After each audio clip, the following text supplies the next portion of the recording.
I'm so glad we chose autobiographies as our theme this week.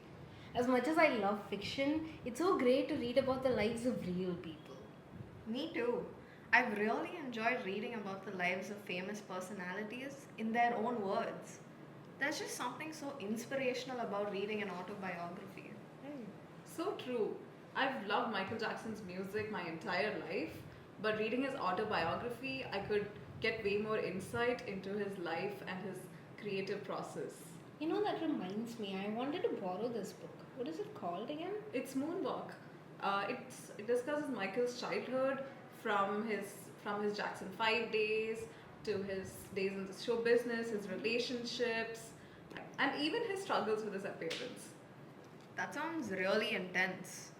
But I suppose that's what people want to read about, right?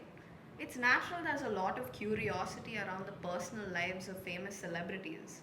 And given how much people like Michael Jackson were discussed in the media and magazines, it makes sense that they want to present their version of the story. Yeah, I definitely feel like that was the case. Autobiographies can be a great way for an artist's fans to learn about their personal life, like reading a diary or something. But then, I think Michael wrote this with a collaborator named Shay Earhart. But then I suppose it's pretty common with autobiographies written by non writers. It definitely is. An autobiography is any book that recounts the lives of the person who wrote it, right? And although a lot of autobiographies do have an emotional core to them, the focus is on recounting all the facts that happened, all the major events. And when you're trying to recount your life from A to Z, and that too in an interesting manner, it's bound to be a bit troublesome, right?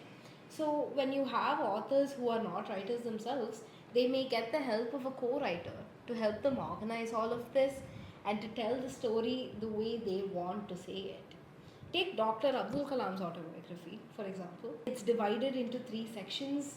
The first section talks about his childhood, the second section talks about his higher education and his time as an aerospace engineer, and the third section talks about his time as president and the Missile Man of India. This structure helps both the author and the reader because it takes us on a journey through this person's life. And Dr. Abdul Kalam's autobiography, I think, is a great example of a traditional autobiography. These days, a lot of authors are taking more creative approaches. Wait, but if autobiographies describe the life of an author from start to finish, why do we consider the diary of Anne Frank as an autobiography? Anne Frank wasn't trying to tell us her life story from beginning to end. It's a diary she wrote during her time in hiding.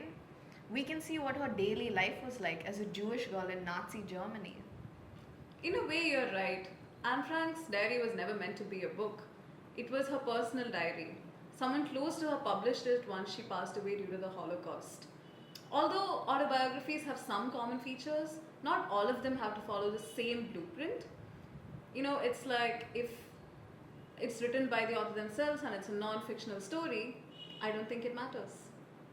That's definitely true, and a lot of modern autobiographies are not very conventional. They don't always have a chronological order of events, they're often very emotionally driven. There's even a kind of autobiography called a memoir, and memoirs can have fictional details to make the narrative seem more dramatic. Sometimes they talk about one particular event in that person's life, and sometimes they talk about that person's career, or other times they may just publish a collection of essays rather than a novel length book. I love that more and more celebrities are making their autobiographies more engaging. It's like reading a book with its twists and turns. It's no wonder that so many people are actually publishing books. There are so many possibilities within the autobiography or memoir genre. But sometimes it feels like every celebrity ever has an autobiography out there. And as nice as it is to read an autobiography written by a celebrity themselves, it's disappointing to know that many of them are probably written by a ghostwriter. I hate it when I read an autobiography and I can clearly tell that it was written by someone else. But it's an easy way for celebrities to make money and it's quite profitable for publishing houses. So I don't think this trend is going to stop anytime soon. Yes, that's definitely disheartening. I remember when I was younger, I was so desperate to buy my favorite YouTuber's book. But my dad, he said no way, he was not going to buy it for me, it was just way too expensive. But then, a couple of years down the line, I borrowed the book from a friend and I read it. So disappointing. From then on, I've made it a point to always read reviews of the memoirs I want to buy so I can filter out the must read memoirs from the ones that are just a cash grab. So far, I've only read memoirs and autobiographies by people in the entertainment industry. But lately, I've been feeling a little unmotivated and I want to read something that is more career focused, you know. So, do you guys have any suggestions for me? Oh, you should read Sachin Tendulkar's autobiography. It has a pretty detailed rundown of his career in cricketing. Uh, and I think it would be a great read for you.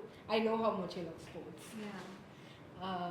You know what? I'm looking for an autobiography that was written by a writer because I just think it would be so interesting to see how they describe their own story rather than a fictional one. I remember reading Ruskin Bond's autobiography when I was in school, since he was my favorite writer at the time. It's definitely a worthwhile read. Okay. Since you're hearing about his own life in his own words. I've been looking for a present day memoir that does that, but no luck so far. Oh, you should read Michelle Obama's Becoming. It's a very heartwarming and inspirational story about her life beginning from law school to being the first lady and managing a family in the White House. I think you will really love it. Thanks. This was such a great discussion. I'm so glad we chose autobiographies this week. Reading about the real lives of some of the most famous people in the world was so eye opening. And whether you're looking for a heartwarming story or a funny story or an inspirational story, there is every kind of story waiting to be found in the autobiography genre. Thank you for hosting us, Rishya. No problem. See you guys next week.